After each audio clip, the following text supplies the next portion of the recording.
Welcome to Rahadom's Indigenous Peoples Organic Network, otherwise known as Rahadoms. Get connected to my Facebook page, TikTok, and YouTube channel. Please don't forget to subscribe to my channel and press that notification bell for you to be updated to my next upcoming videos.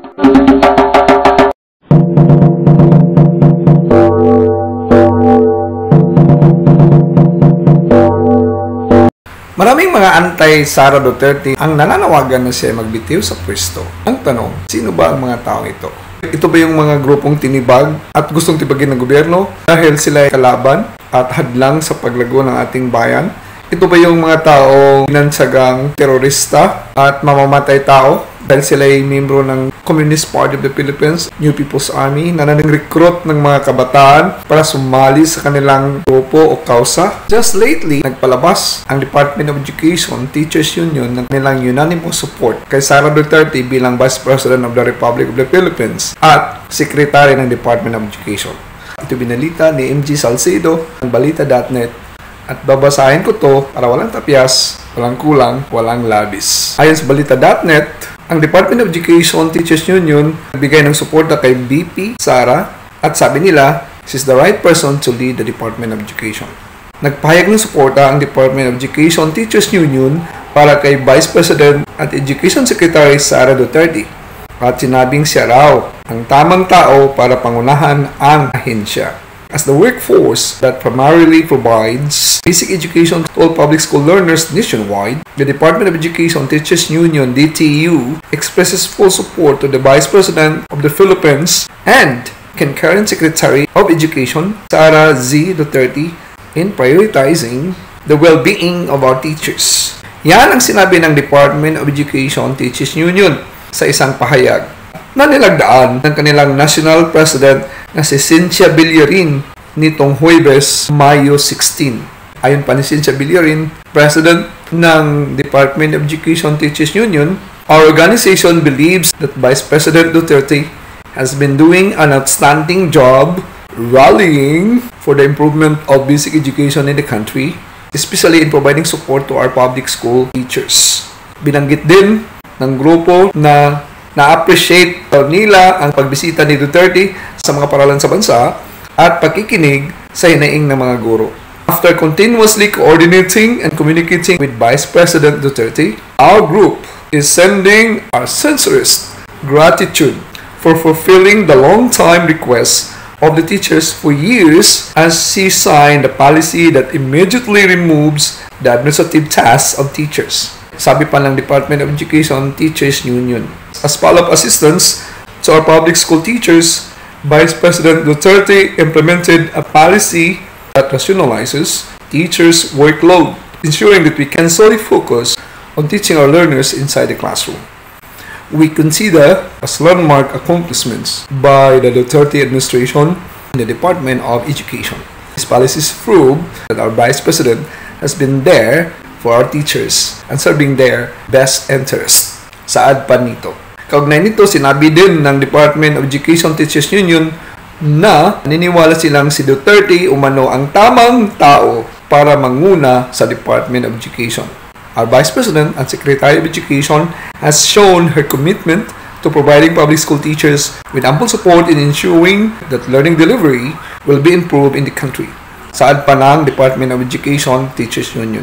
We believe that she is the right person to lead the Department of Education as she has the heart and mind for Filipino teachers and learners, proven by her recent actions. Dagdag ba ng Presidente ng Department of Education Teachers Union. Matatandaang kamakailan lamang ay ilang mga personalidad sa politika, kabilang na sina dating Senador Laila de Lima at dating Senador Tony Trillanes, ang nanawagan kay Duterte na magbitiw na bilang kalihim ng Department of Education matapos umano insultuhin ng pamilya nito si Pangulong Ferdinand Bongbong Marcos. O ayan na, tataw kayo sa Bisaya ang klarong-klaro na nagbigay sila ng support kay Vice President Sara Duterte. So sa mga nanawagang magbitiw na si Sara Duterte sa kanyang pagkasekretary ng Department of Education, meron akong proposal sa inyo. Ang Marcos Multi-Billion Hidden Wealth ay mag-provide ng free mansion housing program doon sa Pacific Ocean. So, itong mga anti-Sara Duterte, pwede na kayo umalis ng Pilipinas. Kaya lang, napapaligiran ito ng mga golden ferocious sharks. Sa oras umalis kayo doon, kakatayin kayo. Yan ang una yung pwedeng tirahan. Umalis kayo ng Pilipinas at doon kayo tumira sa floating city ng Pacific Ocean. Or, meron pangalawang project, ang Marcos Multi-Billion Hidden Wealth. Umalis kayo ng Pilipinas, doon kayo tumira sa Antarctica. Mayroon doong Marcos Mansion Housing Program. Doon kayo tumira para manigas kayo sa ilo. Para itong mga taong kumukulo sa galit at ngit-ngit kay Sara Duterte na babagay doon. Saan pang hinintay nyo? Apply na!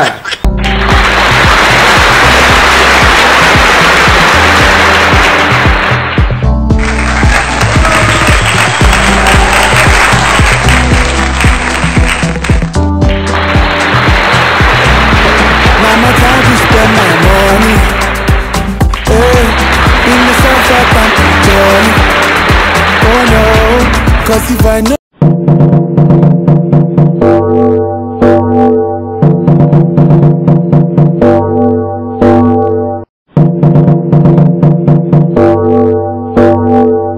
Sa lahat ng subject na makikita mo sa matatag curriculum from grades 1 to 10, dalawang subjects lang ang nagpapatibay ng isang tao. Kahit pa nag-excel ka sa English pero wala kang strong values at pagmamahal sa bansa, walang silbi yun. Walang kwenta yun. Kahit pa nag-excel ka sa mathematics pero wala kang pagmamahal o wala kang good manners and right conduct. Kahit pa nag-excel ka sa technology, pag wala kang respeto at patriotism, malalim na pagmahal sa isang bansa, walang silbi yun. Alam nyo ba kung anong subjects na to ang nagpapatibay sa matatag curriculum? Ito yung GMRC, Good Manners and Right Conduct. Ito yung subject na humuhubog sa isang tao para magiging isang responsible na citizen ng ating bansa.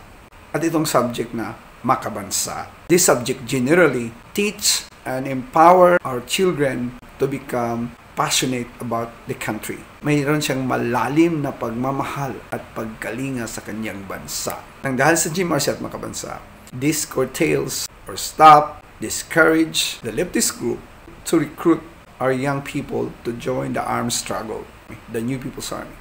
Dahil na-instill na, naitanim na sa kanilang isip at puso kung paano ba magmahal sa kanyang bansa. At doon sa makabansa at sa GMRC na to, ito'y nagpapatibay sa kanyang pagkatao na labanan ang maling paniniwala at ideolohiya. Dito sa subjects na to na makabansa at GMRC, ito'y nagtuturo sa ating kabataan para respeto sa mga magulang, sa mga nakakatanda sa kanila, sa kanilang mga guro, magmahal sa ating bansa ng taos puso. Kaya ang matatag curriculum ay isang curriculum na nagpapatibay sa isang tao. Dahil sinabi ko na kanina, aanhin mo yung perfect ka naman sa English, science and technology at ibang subjects pag wala ka ng good manners and right conduct. Aanhin mo yung na-excel ka sa mga subjects na sinasabi ko kung wala yung good manners and right conduct. Kahit na-excel ka pa sa lahat ng aspeto ng bagay, pag wala yung good manners and right conduct, wala kang silbi, wala kang puwang sa isang civil society. Aanhin mo yung pagiging magna or summa cum laude mo or maxima cum laude mo pag wala ka namang makabansa sa iyong puso. Hail to the matatag curriculum na sana'y ito'y fully implemented true and true kasi ito yung hinahanap ng mga guro na ma-restore, maibalik yung respeto ng ating kabataan at pagmamahal nila sa ating bansa. Ang respeto ng ating kabataan sa kapwa-tao at lalong-lalo na sa mga nakakatanda. Let's support matatag curriculum to the core kasi ito yung hinintay ng mga teachers all over the Philippines.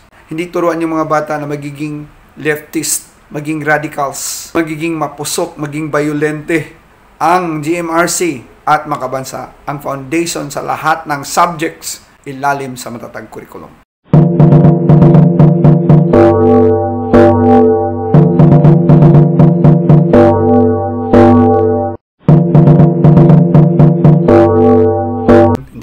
Maintindihan ang kabubuhan ng ating mga politiko na siya naging mga policy makers ng ating bansa at ng sistema ng ating gobyerno. itong matatag K-12 curriculum na tinatag ni Vice President Sara Duterte bilang Secretary ng Department of Education ay isang curriculum na maganda ang layunin. Ito yung curriculum ng una. Yan, yung curriculum ng una. At ito naman yung curriculum under VP Sara bilang DepEd Secretary. Most teachers agree na itong curriculum na to is really relevant to our contemporary time. Pero nakakainis, nakakagalit na may mga politiko na gustong i-abolish, ipatigil itong matatag curriculum. Ano bang embodiment? Ano bang nakalagay dito sa matatag curriculum? Basahin natin ha, para malinaw sa inyo. This is from the Department of Education. Ito yung matatag K-12 curriculum. These are the subjects to be taken by each level for the matatag curriculum. Vice President and Education Secretary Sara Duterte lead the launching of the revised kindergarten to grade 10. K-10 curriculum of the K-12 program last August 10, 2023. Matatag K-12 curriculum. Grade 1, Reading and Literacy, Language, Mathematics, Makabansa, and GMRC. What is GMRC stands for? Good Manners and Right Conduct. Grade 2, Filipino, English, Mathematics, Makabansa, GMRC. Grade 3, Filipino, English, Mathematics, Makabansa, GMRC, Science. Grade 4, 5, and 6. Filipino, English, Mathematics, Science, Araling Panlipunan, Technology, and Livelihood Education, MAPE, GMRC. Grades 7 to 10. Filipino, English, Mathematics, Science, Araling Panlipunan, Technology, and Livelihood Education, MAPE, and GMRC. Napansin nyo ba? From grade 1 to 10, may nakalagay dyan na GMRC. At hindi nawawala ang GMRC dyan. Mathematics, hindi nawawala. Ang English ay hindi nawawala. Ang Filipino ay hindi nawawala. Ang Science ay hindi nawawala. Hindi ko maintindihan itong gobyerno natin. Nagpatayo, giba, giba tayo, giba tayo, giba tayo. Ito yung sistemang bulok from the very beginning of our time. Giba tayo pag may bagong election, parating yung election, umalis yung isang public official, giba tayo, giba tayo. Kasi ipurso, ituloy yun. Ang daming otsinta sa ating mga public servants sa gobyerno sa Pilipinas. Hindi pa rin tayo natuto. Bakit tayo lumagpak sa PISA sa creative thinking? Kasi walang ability ng ating mga estudyante to create and to formulate and to framework ideas. Wala. Bumagsak tayo dyan because we don't have that ability para mag-create, mag-invento ng mga ideas. Isang mga kamangamangang ideas. Hindi ko maintindihan itong mga politikong gonggong. Bakit ako nagagalit dito? Kasi itong matatag curriculum na to is very well-founded na ipagpatuloy. I've been teaching the Philippines for a quite number of years. Hindi ko maintindihan kung bakit pa rin ganyan mag-isip ang ating mga policymakers, mga think tank politicians. Ba't tayo nagsayang ng oras para pumili ng mga taong ganyan, kautsinta ang otok? Kainis talaga. Itong matatag K-12 curriculum na tinatag ni VP Sara is well enough. Well sufficient is enough for our time to combat the declining quality of students we have in the Philippines. Okay na to eh. Kaya the reason why meron tayong illiteracy sa Pilipinas because most of our students are illiterate. Completely. No? Maraming mga illiterate. At mayroon ng illiterate, kulang. Let me define the word literacy in toto, in full. The word literacy is defined as the ability to read, write, speak, and listen in a way that let us communicate effectively and make sense of the world. Itong matatag curriculum makes people literate. Bakit tayo ganyan kababaw? At gusto ko tong GMRC kasi produce tayong mga gagong graduates. Maraming mga graduates na gago. Itong nangyari sa San Juan, ang kanilang Wata Wata Festival, maraming gago doon eh. Under this present curriculum na tinahak na ating gobyerno. Itong matatag curriculum is well enough, sufficient enough to correct the system and produce quality people for our country and to respond global competencies. That's all. Sa panawagan nyo rin, itigil na itong pagpapatupad nitong tinatawag pong matatag curriculum. Yun po yung effectively reduces po yung learning competencies from 7, 5 learning competencies na lang. Language, reading and literacy, mathematics, makabansa, and GMRC, good manners and right conduct. Bakit po? Bakit nais yung ipatigil ang pagpapatupad nung matatag curriculum?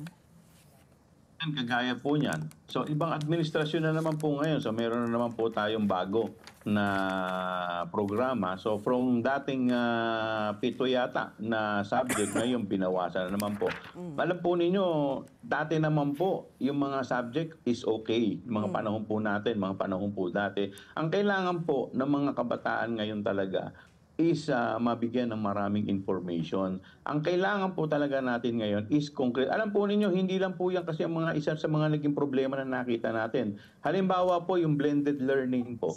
Yung blended learning po, nakita naman po natin, ang problema po dyan, pagdating po ng blended learning, yung tinatawag po natin via Zoom na mga pag-aaral, ang mga natututo po dyan, yung mga magulang, hindi naman po yung mga kabataan.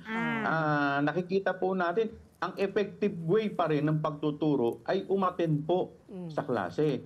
At dati naman po, pag nagkakaroon naman po ng bagyo at nagkakaroon ng suspension ng klase, ang ginagawa po, nagkakaroon ng makeup class. Kasi po, hindi po talaga natututukan ang mga estudyante. Ang isa pa po, yung Department Order Number 2 na ipinasa po nila.